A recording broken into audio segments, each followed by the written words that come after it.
Hello, everybody. Greg Poole here of Bow Junkie Media, bowjunkiemedia.com. It's time for another podcast. We had a successful little trip here a week and a half ago, as you may have seen on my socials. And here in the States, it is full blown that time of the year to put meat in the freezer. However, in the rest of the world, archery never sleeps. And so, for those of you that have been paying attention to the socials a little bit, whether it's the Olympic page, the World Archery page. Obviously, I posted on it on Bow Junkie here a while ago. There is a new league that is formed in India called the Archery Premier League. Now, for those of you who might not have been paying attention and you go, India? Why India? Because India's been crushing it. And when I say crushing it, I don't mean crushing it a little. India has absolutely they are the I'll just put it this way. In my opinion, I think India is probably one of the hottest archery programs on the planet right now. Yes, we know. Korea, recurve. Yes, I'm not saying anything, but Korea is still Korea. But what Korea has done with their recurve program and their compound program is it's very, very impressive. It's very impressive. They have made leaps and bounds the last, I would, decade at least. But where their standing is now, not only in the world rankings, but just their overall presence. They don't have just one, they have many good archers, recurves, compounds, men and women. So what India's been doing is absolutely great with their own program. And so in seeing this archery premier league that has launched, they just had their draft here just several days ago. Friend of the program, Ella Gibson, is going to be participating in it. So I reached out to Ella and I said, hey, this looks interesting. It looks like this could be the start to something that could be very, very good for the sport. Obviously right now it's starting in India, but I wanted to have a discussion, kind of get some of the ins and outs of it. And so joining me today is Anil Kamineni. He's going to explain some of the nuances of the Indian Archery Federation and the Archery Premier League. But I just want to thank him for coming on. How are you doing today, Anil? Good, Greg, and nice to be on your show. And thanks for thinking about us and inviting me over. Absolutely. So before we get started, and for those of you wondering, yes, he was a shooter. So before we get started today, just kind of let everybody just give them kind of a brief history like you did to me when we first jumped on this call. Just kind of let everybody know your archery career and kind of how you have flowed within archery in India since, well, pretty much ever.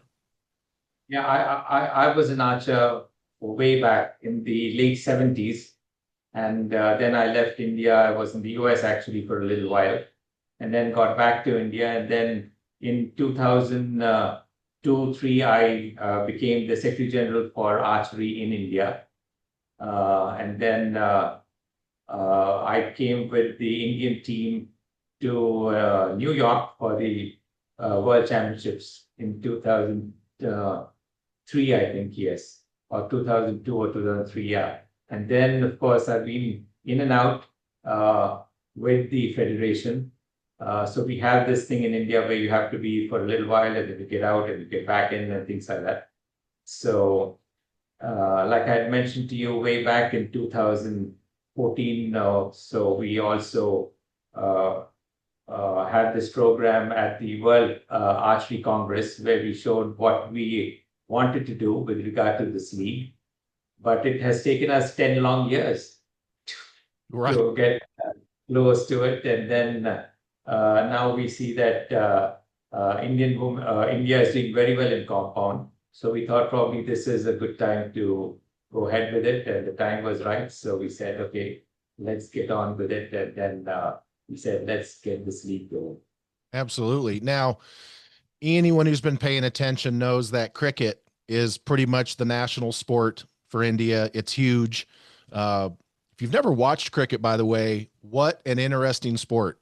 I don't understand all the rules and stuff, but it's pretty interesting to watch. I'm not going to lie. And so talk a little bit about what we were talking about with some of the comparables as far as scheduling and some of the other things that you were talking about? Because a lot of folks might not, most people are going to know what cricket is, but they might not understand how deep that sport runs in your country.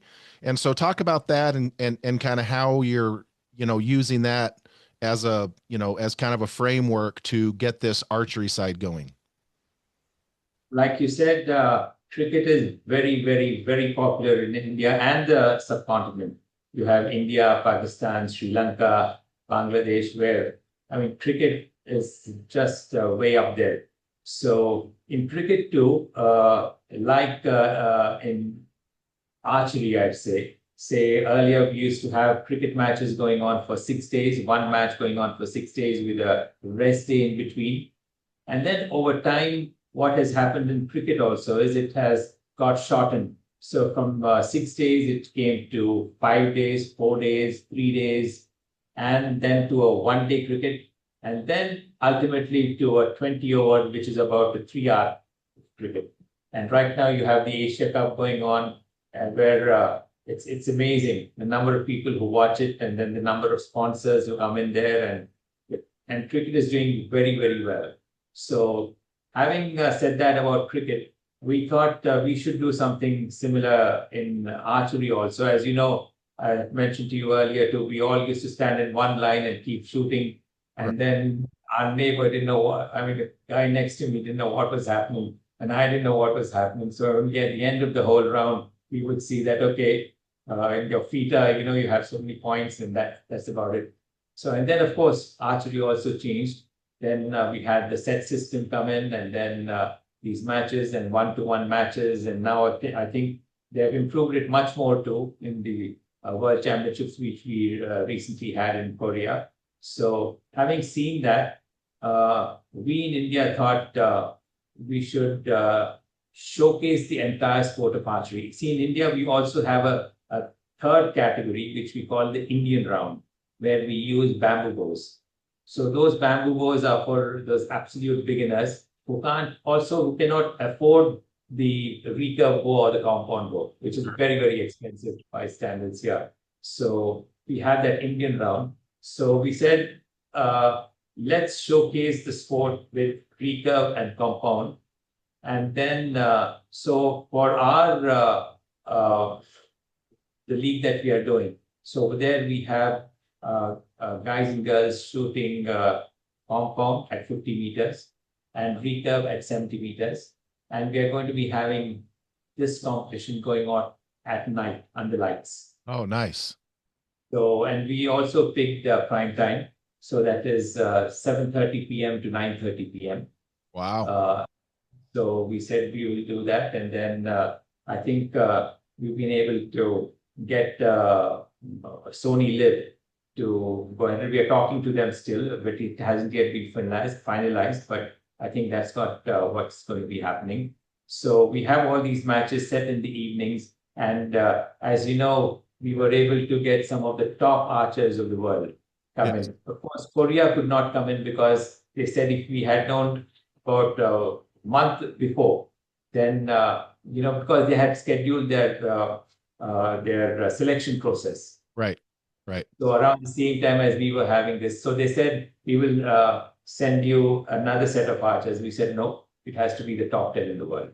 Right. So we have got the top 10. We have got in recurve, we have Brady coming in. And in compound, we have Mike Scholzer. And then we have Andrea from Mexico coming in. And then we have Valencia coming in also from Mexico in the recurve. So we have, some very good. And from Turkey, we've got Mete Gezos coming in. So we've got some top archers, men and women, recurve and compound. And what we've done is each team would consist of 4 archers who would be on the shooting line. And then there would be one recurve man and a recurve woman, a compound man and a compound woman. Right. In one team, and the other team would be the same. And then there would be alternate shooting. So whoever shoots from here, and what we've done is we have reduced the time to 15 seconds. Said once you go up there, you've got just not the normal 20 seconds, but you have the 15 seconds to shoot. Oh, So we're trying to make it a little more interesting, and then the pressure is going to get the best out of them. yes. So for any archer, you put the pressure, and then they find ways to do it. So that way, we thought we'd make it interesting, and then we said we'll keep the whatever the distance is, 70 meters and 50 meters, rather than shortening it and making it like an indoor 18 to 20 meters or something. We said let's keep it the Olympic standards, and then go about it. So we've got an interesting thing going, and let's see. Let's hope it does well. Yeah, absolutely. Well, and so just based off of what you said there with the four teammates up there with only 15 seconds per, and I'm sure you I'm sure you guys have already done this math. How long do you foresee it taking to do a quote unquote match with the four and the four? Because with 15 seconds, of course, with scoring and all that kind of stuff, but how long do you foresee an actual match taking start to finish? So if you take 15 seconds per archer into four, is coming to 60 seconds for one team and 60 seconds to the other.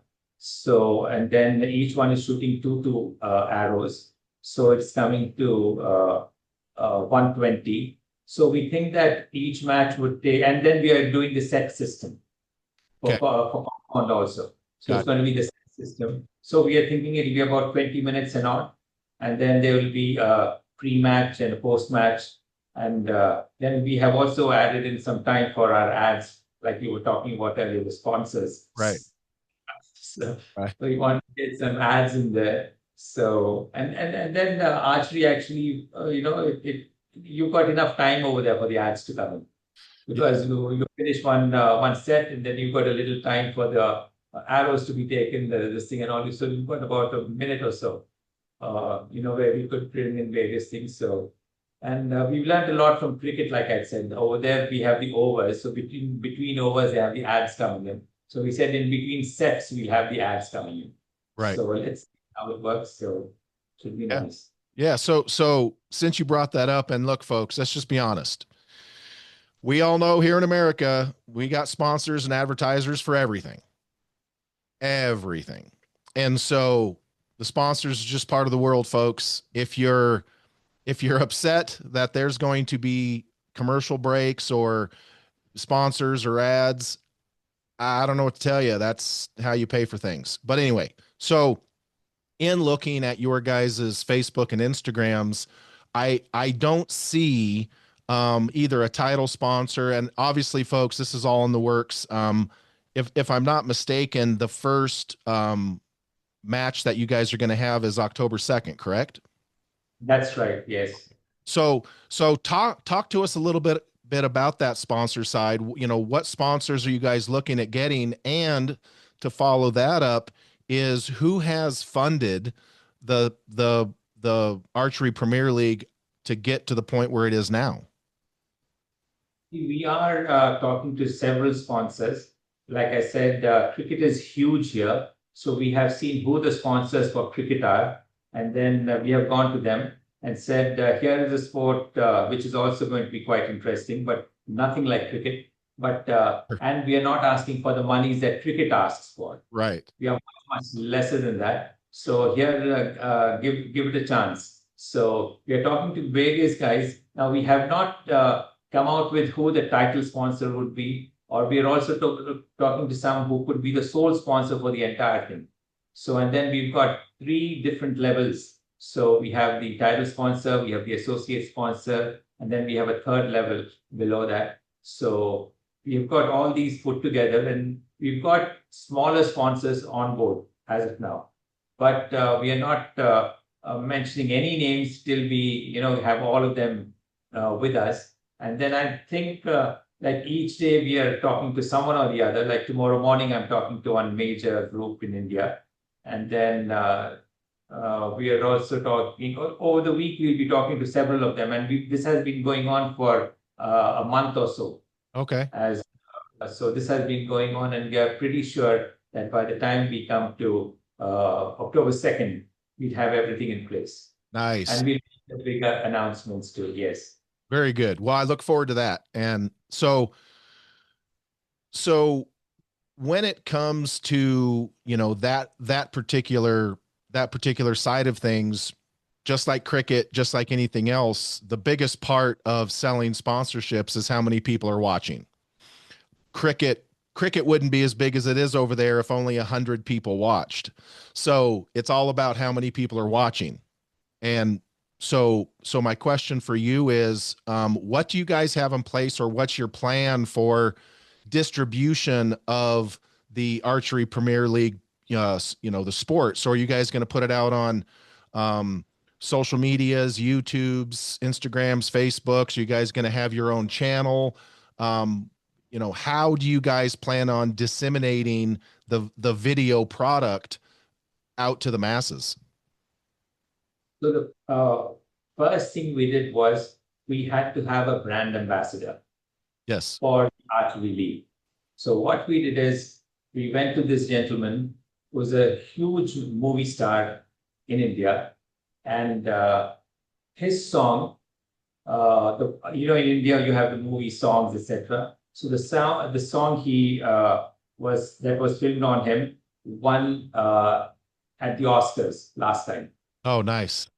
It's a movie called RRR, and then there was this song which was a huge hit and which won the Oscars last time. So we got him to be the brand ambassador for the Archery League. So that was the first step we did.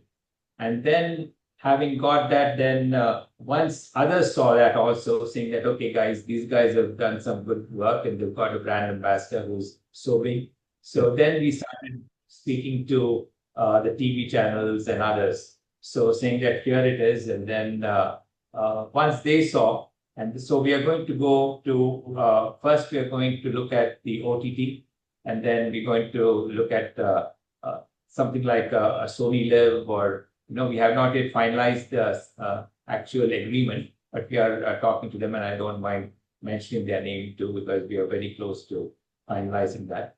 And then, of course, we've got our own YouTube channel.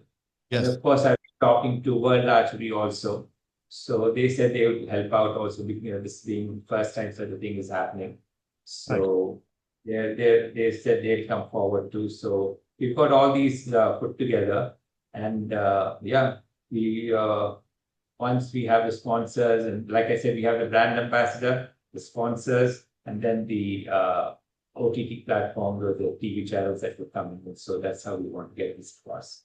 Absolutely. So to give folks that might not, or probably not familiar with sports on television in India, what sort of viewership number, so like here in America or in Europe, folks will be familiar with, how many people watch the Super Bowl or the NBA finals or the World Cup for soccer. But just speaking of the television channels in India, what sort of viewership numbers are possible for the Archery Premier League as it airs on? And folks, I'm not talking about on YouTube globally. That's a different conversation.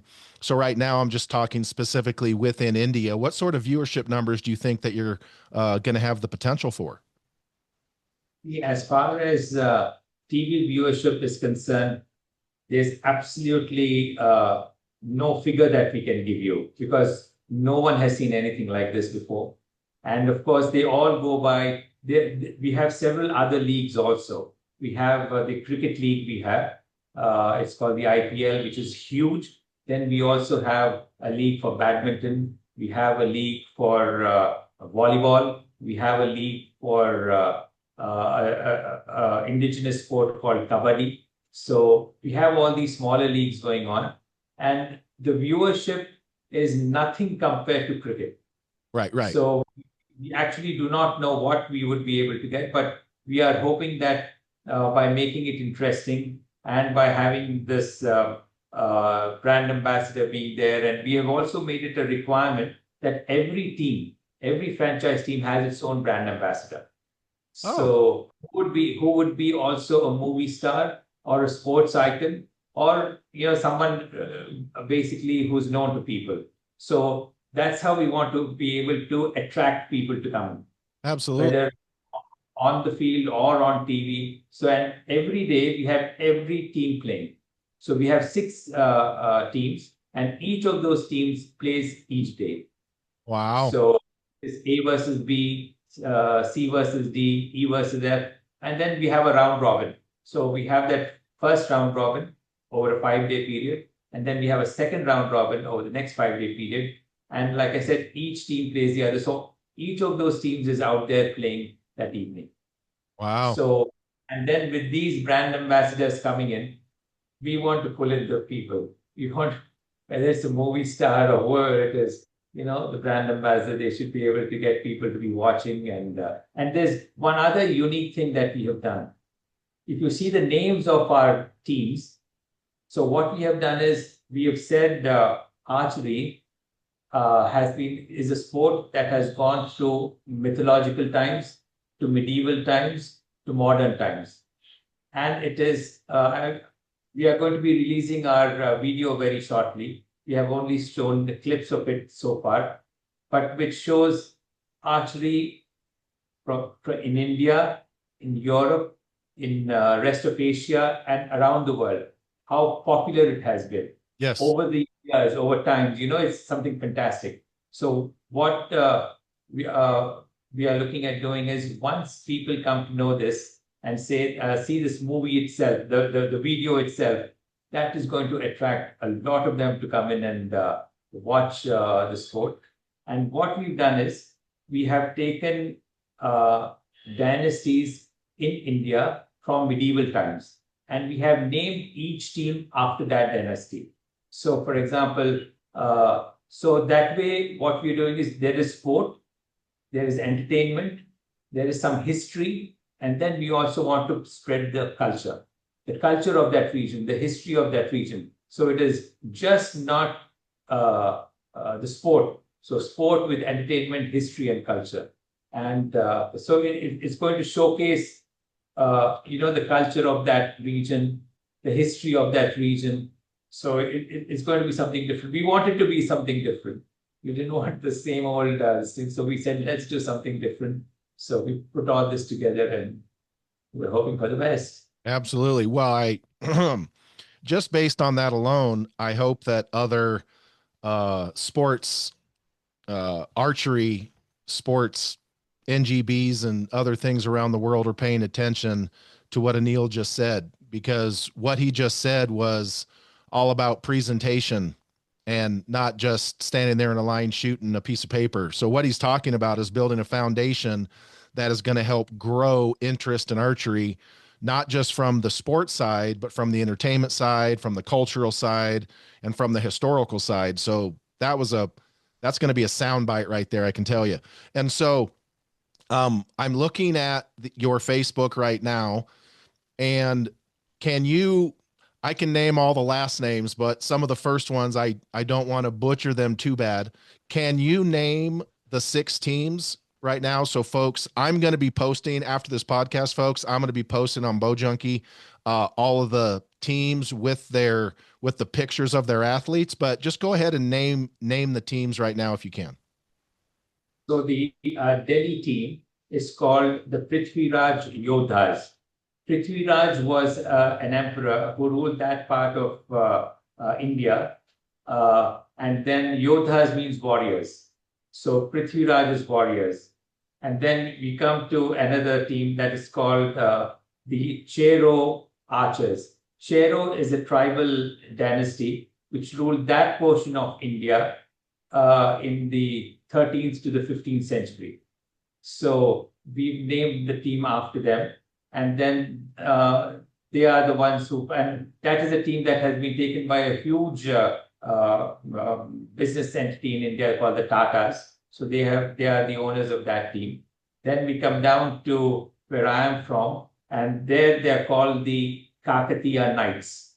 The Kakatiya dynasty in this part of India ruled again from the 9th to the 13th century. So they are called the Kakatiya Knights.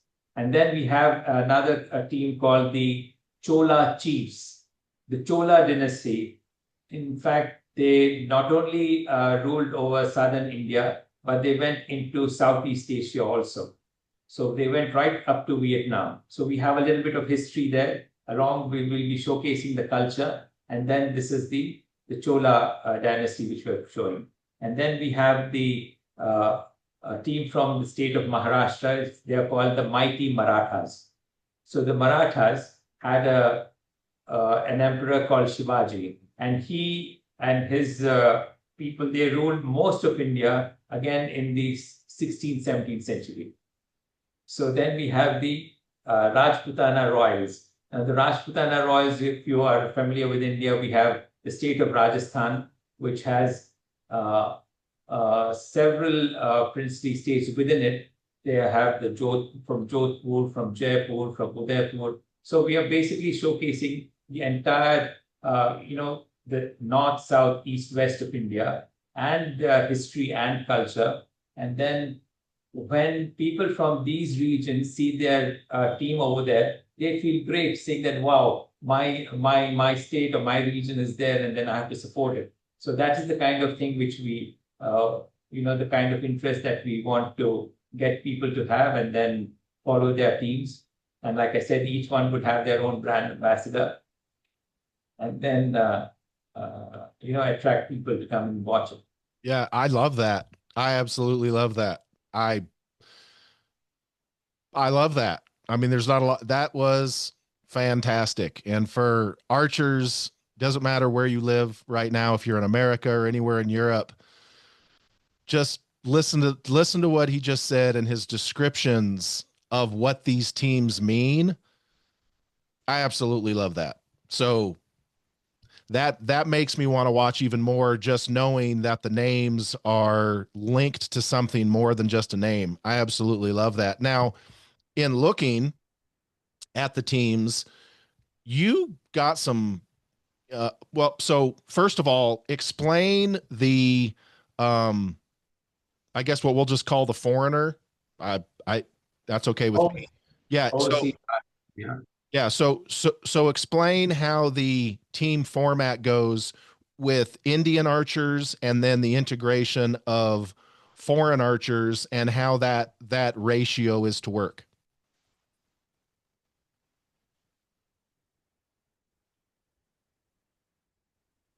I lost you for a few.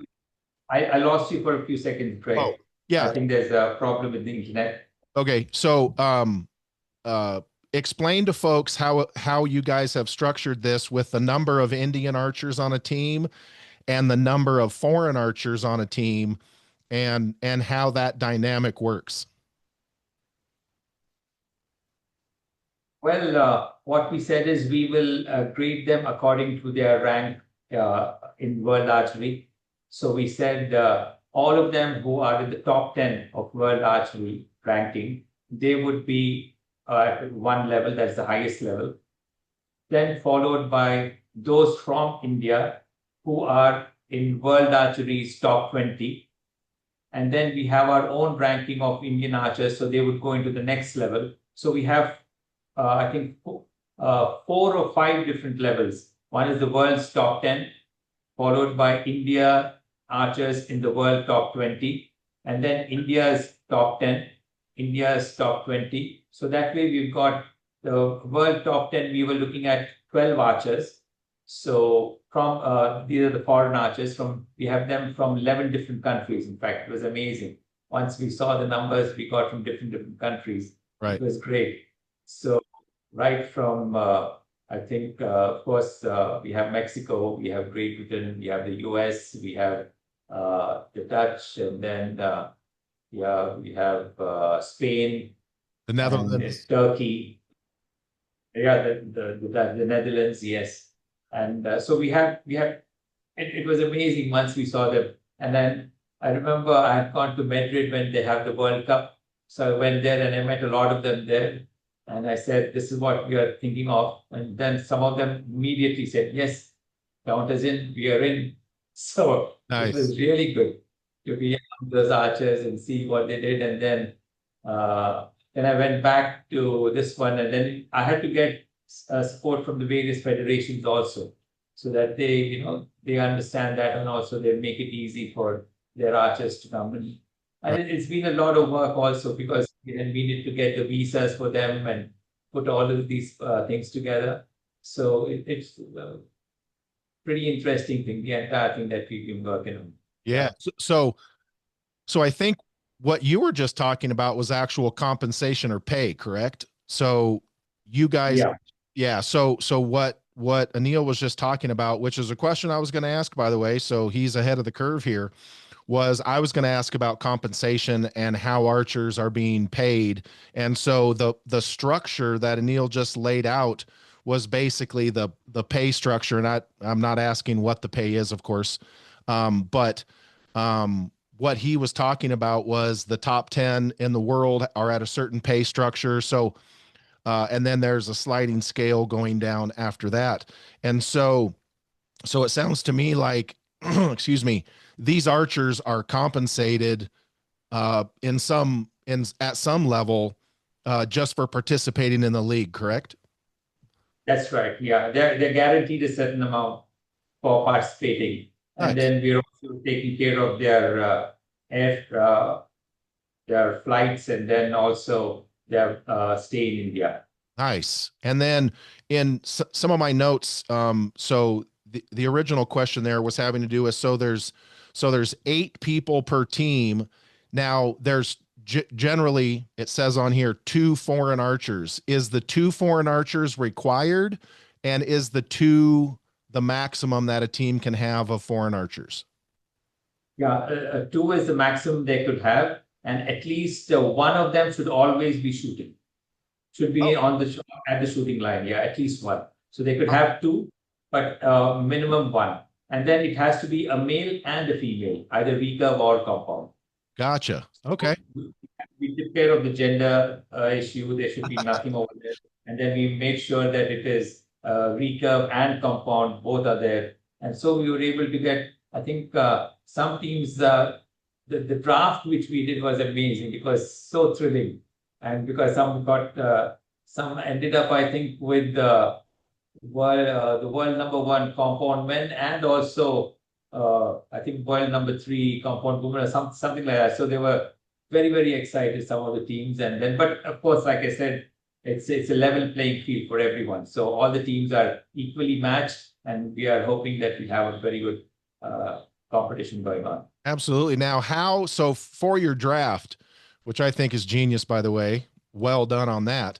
How did you guys structure the draft to ensure that, one team, one team didn't get, like I'm looking right now and I see Mike Slosher, that, so basically via the draft, how did you guys guarantee that one team wouldn't end up with like Mike Slosher and Matthias Fullerton? What we did is we had two bowls there, and in each one we had three names and all men. So we had three recurve men and three compound men, and then a team had to go and pick either the recurve men or the compound men. Okay. So they would go. So as you know, some of them would want to go for compound because they know compound. There's a better chance of hitting the yellow right there. Right. So they went there, and then again they saw because we have a very strong Indian compound contingent. Yes. So having seen that, they had their own strategies, Yeah. but we made sure that only at any given time, all archers of a certain level were there for their teams to pick. Okay. So we make sure that they were only of a certain level. So if I'm taking the world top 10, so that's it. And then the next would be the next level. So only those names were there, so they could pick from there. So each time they were all people archers of the same level. Ah, So that's it smart. made, yeah, that. Yeah, that is very, very smart. Now, where did you guys get that idea? Is that something they do in cricket or any other sports you're aware of, or because that's We, that's very we, smart. we got some smart guys there. All right. you'll be very pleased to know that most of our federation consists of former archers. Okay. So they are former archers and they know what they've gone through. Like the treasurer is a former archer, and the present secretary general, he was also, doing a little bit of archery earlier. And then before that, we were all there, and so we've got all these archers there too. So it's Yeah. and each one has their interests, and they came up with very good ideas. So that's how we were able to. Yeah, for Uh, sure. and some of them are also now, judges for World Archery or international judges or continental judges or whatever. And then we've got, a mix of these guys and girls who are totally engrossed in archery. Yeah. So, No, that's a super good idea. Now, I'm not asking for I'm not asking for dollar amounts, Anil. So we don't need to get into that. You guys can publish that whenever you want, and people around the world can convert it to whatever their currency is. But my question is this. So I'm looking at Mike Slosher's face, so I'm just going to use Mike Slosher as an example. So Mike Slosher got X amount of dollars plus travel and stuff to compete. And so, is there any sort of a bonus structure or anything if Mike and his team wins? yes, the winning team gets a certain amount, Okay. and then the number 2 team gets a little lesser than that. So that's how it goes down. But also, we have some prizes given for the day. So on that particular day, the best compound archer, or the best recurve archer, or the best woman archer, or whoever. So we have these sponsors we've been talking to saying you must give them something for what they have performed on that day. Oh, that's a good So idea. I like that. and Yeah. we also have a lot of our archers soon after our competition over here. They're going for the World Cup finals in Nanjing, China. Right. So, we, I think we got a half a dozen of them doing that. Yeah. And so that was going to bring up my next question was scheduling. Obviously, from what you said about Korea, Korea couldn't participate at the level you wanted them to because of scheduling, which makes sense. And so, how are you guys? Obviously, for this first event, you fell into a good time frame, but moving forward in the future, I guess the first question is, how many more events or leagues do you plan on expanding once this Archery Premier League event works successfully? What even for this first league, what we were looking at is the gap between that period between end of summer and beginning of winter. So October, so September, I think the summer is ending, and November, I think the winter starts. So in between that, you have this little gap. So before when the World Cup, the 4 World Cups end, and then you have the World Cup final. So between that, we had this little period of 15 days or so. So we said, let's take that. And then the other thing we are looking at is sometime, if possible, we haven't yet got the exact dates, but again, between end of winter and beginning of summer. Okay. So we have a little bit of a time between March and April, but we saw that there were indoor tournaments going on. So we had to keep that in mind. So we said, first, let's do this now in October. Then, if everything goes well, we will think of the second one somewhere in March, end of March, April. If it doesn't clash with anyone, we don't want it to be clashing with anyone. And Right. then hopefully both of these, or this first one is a success, and then we work with World Archery and see how best to put in the others also. And the others who are doing the indoor events also worldwide, we want to talk to them also and see how best we could schedule it. Absolutely. Now, in your perfect world, in your perfect world, how many acts? So the first event is October 2nd, of course, but in your perfect world and the Archery Premier League's perfect world, how many actual events would you like the Premier League to have per year with these same 6 teams? See, what we've said is for the first season, we'd have 6 teams. However, if it does well, and then we would want to increase it by a team or so. And then, like I said, we'll do this in October, and then we'd like to do it again in March, April. Okay. September, October, March, April. Each year, we thought we would have this. And then, as it does well, we increase the number of teams. So from 6, it will go to 7 or 8. And then we would have the same kind of a format where we have this round robin with each team playing the other. And then, initially, some of the archers felt, it's such a long thing that we are there for 10 days. And then I said it also gives you a good opportunity to practice for the World Cup finals. Sure. Right. So you've got it, and you're not too far from Nanjing. So you're already 3/4 of the way there from if you're coming in from Europe or the US or South America. So you're there, and then you could go there. So that it worked out well so far for us. Absolutely. And so looking at the name Archery Premier League, very, very good choice for name. And I say that to ask this question. I don't see it taking very long before other people want to emulate and replicate this strategy.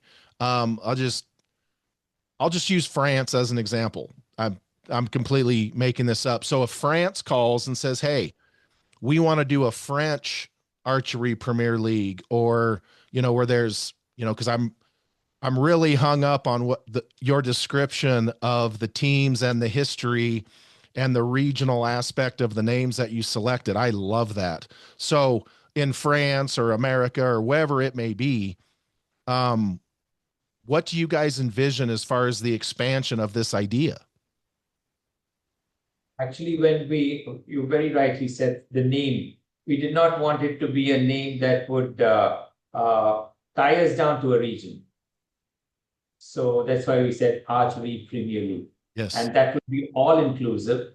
And then if we did well over here, and actually someone else from a different part of the world has actually come to us and said, "Why not at our place?" I said, "Why not? For sure we should, provided we have the time, and then we are able to get that that slot, because there's so many tournaments happening." Yes. And during this period also, I know that there are several other smaller tournaments happening elsewhere around the world. So if you are able to get the right time and the right slot and all that, I said, why not? We want to promote archery. We want to showcase archery. And it's like I have said right in the beginning, archery is not just now, it's been there for ages. Yes. So we are showcasing it in both recurve and compound. So, we are looking, if it is possible, then we would like it to grow everywhere, anywhere else in the world too. Yes. Yeah, I mean, look, man, I can be honest. I could literally see where just to throw out examples here, folks, I'm not trying to say anything, but I could see an American chapter of the APL, a French, an Italian, obviously the Indian, or any other country. I could see you guys branching out and having these league affiliates everywhere, and then having the winners of their leagues all meet in India for like an overall championship, a overall Archery Premier League global tournament with only the winners of all these others. So, dude, there's a lot of potential here. There's a lot of potential. Absolutely, yes, yes, and that's how the cricket league also expanded. So when India did the IPL, and then other countries did their own cricket league, and then each country has its own, and then we have something called the Champions League. So it's pretty much like what you described. Yes, and it's doing really well. Yeah, no, I mean, it's all the groundwork's there, and the fact that you guys have been so thoughtful and the name creation. Because when I think just for France, for example, because it's in my head, just the regions of France and the way the people in the south of France versus the Paris area versus I mean, so like there's the potential there for, you know, a lot of expansion here. And, you know, obviously that is something that would greatly benefit the whole sport. So let's talk about the world aspect, excuse me, world archery aspect of this. Obviously from a marketing and promotion side, Chris Wells and the folks over at World Archery have done a great job kind of boosting that up. They have a new president in Greg Easton, of course, who's very forward thinking. And so I don't even know the best way to ask this, so I'll just ask it wrong if needed. But are or is the Archery Premier League event going to count in any way as part of a sanctioned World Archery event? We have not actually gone and spoken to them about it, but let me tell you, everyone has come forward to help us. When Greg Easton, when he heard of what we were doing, he was so happy. He said, "This is really amazing." And before that, Tom Dillon was very, very interesting. He said, "Wow, this is whatever help." In fact, he was there. Then Juan Carlos Holgado, Yes. he was, and then all of them said, "Anil, we'll help you." So Tom helped me with some, getting the archers. Like in Madrid when I was there, he was there, and then Greg was there too. And in fact, Greg, I also met him in Singapore when he was there, and of course now very recently in Korea. So we've been in touch, and see, all of us, wherever we are, our objective is to ensure that archery thrives. Yes. The world comes to know more about archery. And that is where I saw the interest in everyone. Everyone was interested. And once they saw that this is what we are showcasing, both recurve and compound together, shooting at night, prime time, shooting 50 meters and 70 meters. I don't know how it's going to look, but this is what we are dreaming of. And then we got in the camera guys, the production guys, and all said, we said, this is what we are planning to do. In fact, we had a test event way back in March where we shot at night, and then they said, yes, 100% we could do it. We could make it into a very interesting show. So I said, okay, let's go for it. Absolutely. So, we don't know how it would tie in with World Archery as of now, but we are doing our best to showcase the sport of archery. Yeah, 100%. And so I would like you to, and like we talked about previously, for those of us in the industry, we have seen the country of India absolutely focusing on archery and making huge strides in archery. And look, folks, knowing cricket rules the sports world in India. That's inarguable. But talk a little bit, Anil, about why you think the people of India are responding as well as they have to the sport of archery. See, archery has very, very strong roots in India because of Indian mythology. So we have our our gods, and we have the two major mythological stories were the Mahabharata and the Ramayana in India. And in both these, it is the bow and arrow. It's how Arjuna in the Mahabharata uses his bow and arrow. He's a very skilled archer. And in the Ramayana, it is the Ram who uses it. And so it's got, I think, I could very easily say 90% of Indians would have sometime or the other picked up a small bow, whether it's made of a broomstick, and then, with a string tied over there, put an arrow and then shoot. So they would have definitely done it.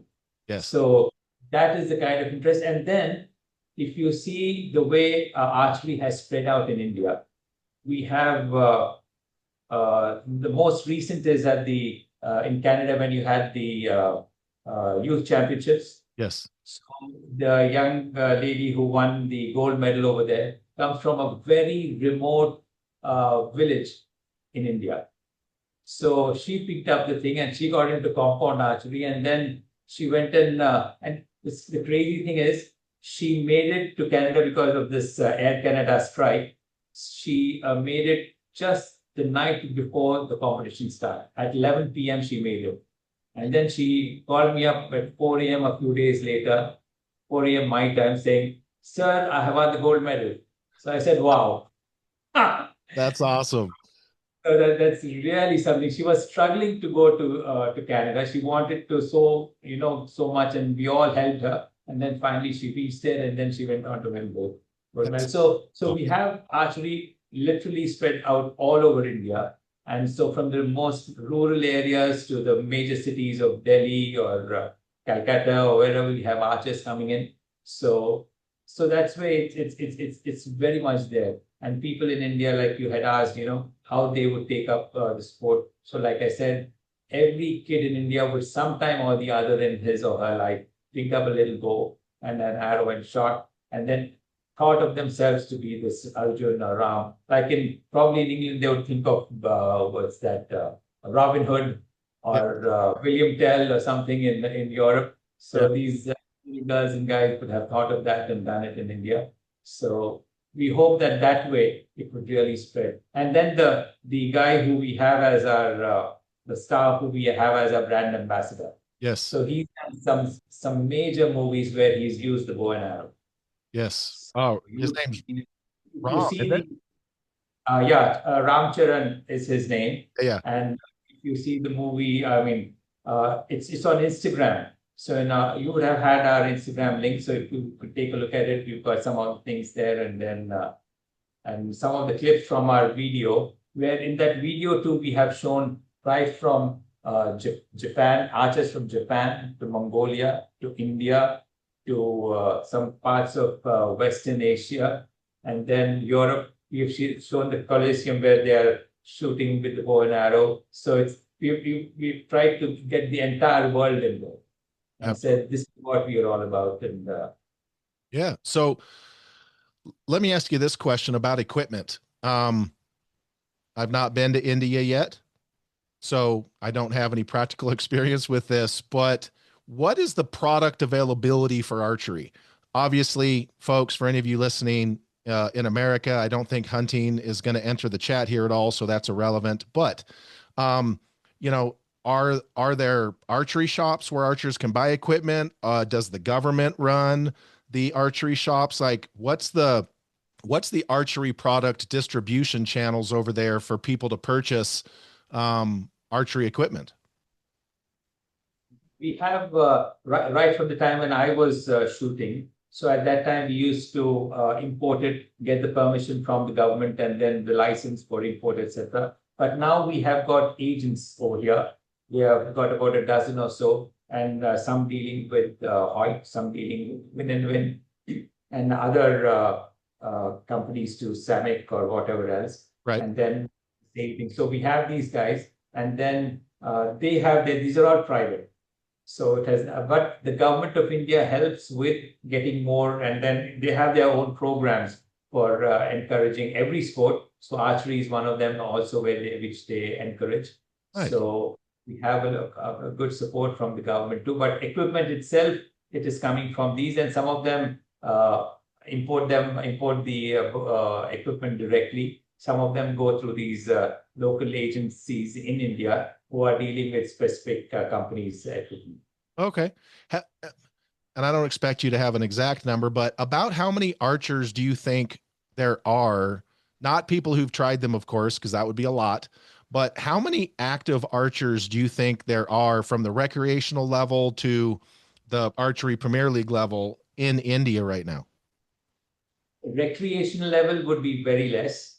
It would be basically these guys who are competing. See, what in India, what we have is we have the national championships, which go down from a 9-year-old to 14 to 16, 17 to 20 and to seniors. At each of these levels, we have the national championships happening regularly for men, women in all three categories in India. Like I told you, we also have the Indian round, which is the bamboo bow. Right. So we have the Indian round, the recurve, and the compound at each of these levels. And then we have various competitions happening all the time. So what we estimate is there may be around actively competing archers would be around 20,000. Okay.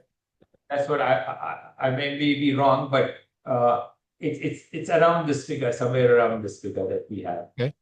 And then based on what you've seen with the success of India's recurve and compound teams, both sexes, with the excitement around the Archery Premier League, do you guys have any idea the sort of growth that you're expecting in archery within the country of India, or is it just a matter of just try to have enough for everybody? Yeah, it's basically we wanted to spread around India. Like I told you earlier, we have these archers from the remotest places in India and who have gone on to win medals in the world arena. So that itself, it's already gone down there. And then with this archery league that we have, we want to get more people from around, whether it's the major cities or the small towns. So we want to get more of them involved in the sport. And then some of them are, I think, a couple of years ago, we had a 15-year-old girl from India who won the world championship I remember. compound again. So we have these little kids coming in and then taking it up and doing well. So we are hoping that recurve also would get in there. So we've got a lot of them in compound coming in, but yeah, recurve too. I Yeah. think should happen there too. Yes. Yeah. So let's talk a little bit about the structure in India when it comes to archery and archery progression for people. And obviously, the biggest example of this is Korea. If your 3-year-old picks up a stick bow and draws it with good form, they get put into the program, and so they get developed. And so and then obviously the top levels in Korea, those people, men and women, they're only shooting bows for a living. They're not working regular jobs. Same for people like Mikey Slosher and Matthias. Here in America, we have a little different pro archery situation, but there's many people that only shoot a bow for a living. Talk a little bit about the developmental programs you have in India for archers, and once they get to this world class level, I mean, you guys have some of the best archers in the world right now. Are those archers working regular jobs back home as well, or is archery their job? The archery by itself doesn't give them much of a salary or a remuneration. So what we have is we have a lot of support from the government and other government departments. Or see, we have the lot of them getting jobs, and so those jobs would be there for them, and that is giving them some salary. But they are basically shooting.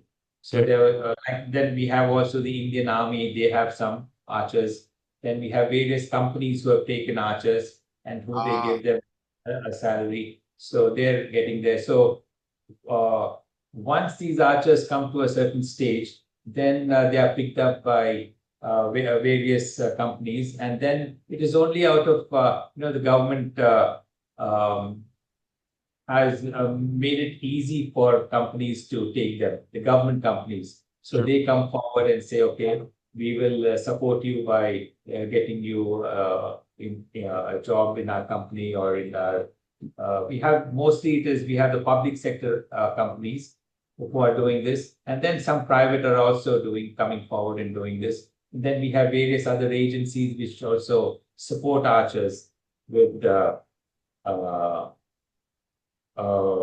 with some monetary benefits, etc., Yeah. by giving them some equipment or helping them with their coaching programs, etc. Awesome. So that we are getting these archers to take care of themselves. Yeah. No, hey man, look, I'm excited to see what you guys, keep doing with the APL over there. I think it's the foundation you guys have built is fantastic. I want to thank you for spending some time with me today. I know it's relatively early here, but it's relatively late over there. So I appreciate you coming on, and let everybody know where they can follow the Archery Premier League on the internet. So you got our internet. You got our Instagram and then Facebook links, right? So if you could tell your viewers to take a look at it, and then it'll be really interesting. That will get more and more people watching. And like I said, our entire focus is to spread the sport of archery. So Awesome. that's the. All right, Anil. Thank you so much for having me. And then I wish you a great day. And then it's time for me to get to bed now. All right. Thank you, Anil. That's it, Thank you. folks. That's Anil right there. He's been part of this process with the Archery Premier League the whole time. He shot archery back in the day with like Rick McKinney and the OGs. So he's been around for a minute. And so great what they're doing over there. Let's do everything we can to support this new league. The structure they have, the history, the culture. It's exactly what we've been needing in the sport. So everyone be sure to tune into that. I'll share the information on Bow Junkie, and when it comes time for these events to actually happen, we need to make sure we support them by watching. That's going to be it for the podcast today. I know there's a lot of you out there traveling around, and whether you're hunting, traveling to events, whatever it can be, please drive safe. If you're out there doing anything else, wear your safety harness. You guys know the drill. We want to hear from you, not about you. And as always, everybody, love, peace, and chicken grease.